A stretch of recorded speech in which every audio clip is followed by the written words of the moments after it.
안녕하십니까, 윤쌤입니다.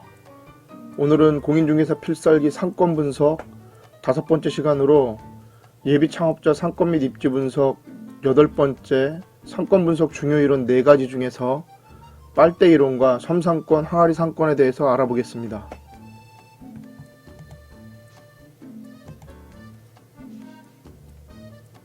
구독과 좋아요는 제가 더 좋은 정보를 만드는 데 큰 힘이 됩니다. 감사합니다. 지금 목차를 보시면 지금 예비 창업자 상권 및 입지 분석이 첫 번째고요. 이 챕터가 다 끝나면 나의 점포에 맞는 입지 선정 방법을 할 것이고, 그 다음에 공인중개사 상권 및 입지 분석을 하겠습니다.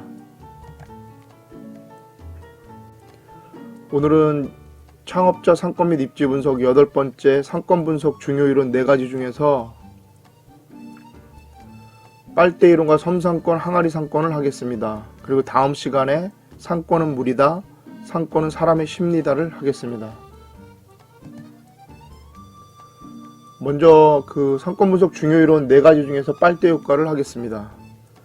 그래서 제 이론이라고 하면 사람들이 대단히 지루해합니다. 그래서 강의를 할 때도 이론할 때보다 아무래도 다른 실전이나 현 생활에서 보여지는 진짜를 보여드릴 때 아무래도 사람들이 더 관심이 많은 게 사실이고요. 그래도 이 이론 중에서 그래서 제가 많이 언급되고 있는 대중매체나 이런 데서 가장 많이 언급되고 제가 생각하기에 가장 중요하다고 생각하는 딱 4가지만 언급하려고 합니다. 이 4가지 정도만 아시면 그래도 중요 이론 4가지 정도는 알고 있는 거다, 상권 분석에서 그렇게 하실 수 있습니다. 그 중에서 가장 많이 언급되는 것 중에 하나가 빨대 이론인데요. 빨대 효과라고도 합니다. 반대말로는 분산 효과가 있고요. 그래서 이거는 유래는 일본 신칸센 개통으로 인해서 이렇게 된 건데, 주로 이제 고속철도나 고속도로 등 고속교통 수단의 개통으로 인해서 대도시 집중 현상과 교통수단의 신설로 인한 인구의 유출 현상, 이렇게 됩니다. 말 그대로 주변의 인구를 자기한테 빨대로 빨아들이는 것처럼 쪽 빨아들이는 현상을 빨대 이론이라고 생각하시면 됩니다. 그래서 예를 들면 훨씬 더 쉽게 이해하실 수 있는데요. KTX가 생기면서 부산대학병원의 고객이 30% 감소했다든지, ITX가 생기면서 춘천 자취생이 30%가 감소했다든지, 아니면 신분당선이 생기면서 분당 정자동에 카페거리가 침체했다든지, 이런 게 바로 빨대 효과 현상이라고 보시면 됩니다.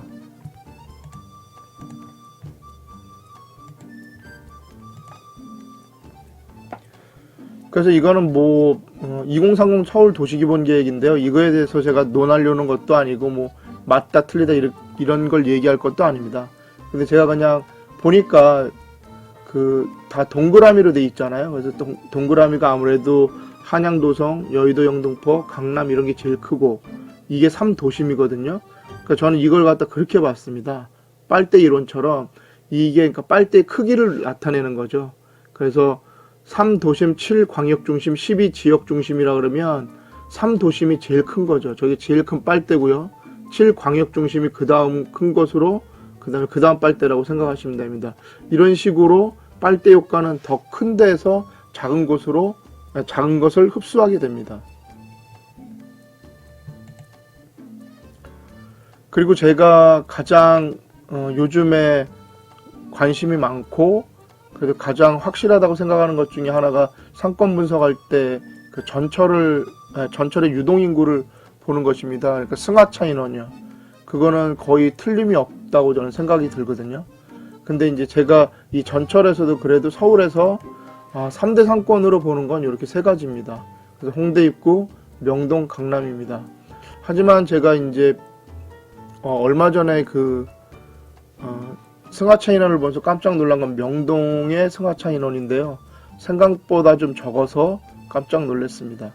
그러나 아직 홍대 입구와 강남의 유동인구는 어마어마하게 아직도 늘고 있습니다.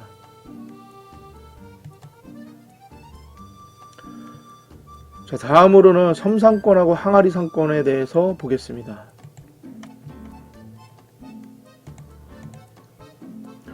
섬상권하고 항아리 상권은 어떤 사람들은 가끔 뭐 이렇게 비슷한 의미로 생각하고 있는 경우가 있는데요. 이것은 완전히 구분되어져야 합니다. 그리고 항아리 상권은 호리병형 상권, 자루형 상권이라고 하는데, 이 항아리 상권은 무슨 상가 분양할 때 아주 단골로 나오는 이야기입니다. 그래서 뜻을 보시면 항아리 상권이란 자루 안에 있는 것처럼 상권이 한정되어 있기 때문에 팽창하지는 않지만 소비자들이 일단 들어오면 다른 상권으로 빠져나가기가 쉽지 않은 것을 말합니다. 즉 외부에서 들어오는 인구에 의존하는 상권이 아니고 항아리 내에 있는 배우 세대에 의존하는 상권입니다. 그래서 항아리 상권의 핵심은 그 이용하는 사람들이 많기 때문에 항상 수요가 공급을 초과합니다. 그리고 항아리 상권은 다른 상권의 영향을 받지 않습니다. 그래서 항아리 상권을 사람들이 좋아하기 때문에 상가 분양할 때 반드시 항아리 상권을 장점으로 꼽기도 합니다.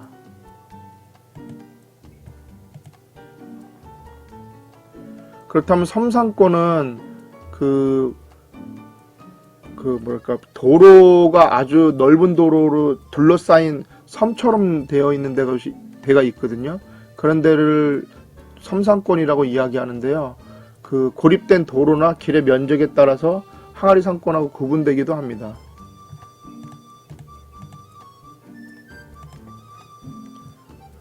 그래서 이 섬상권하고 항아리 상권을 어떻게 구분할 것이냐 이렇게 보시면, 항아리 상권은 되게 긍정적으로 쓰입니다. 그러나 섬상권은 부정적인 상권으로 쓰이는데요. 왜냐하면 이거는 이 앞에서 배우신 한계선의 영향이기 때문입니다.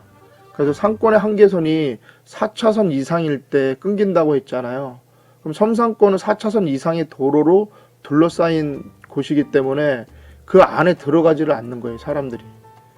그래서 섬상권은 되게 부정적인 상권으로 보이는데요. 4차선 이하일 때는 항아리 상권하고 비슷한 상권이 됩니다. 이 뜻도 아시겠죠? 4차선 이하일 때는 그 상권이 단절되지 않기 때문이다. 그러니까 4차선이 척도가 되는 거죠. 그래서 4차선이 초과하게 되면 완전히 고립된 상권이 되는데, 이걸 갖다 섬상권이라고 보는 거죠.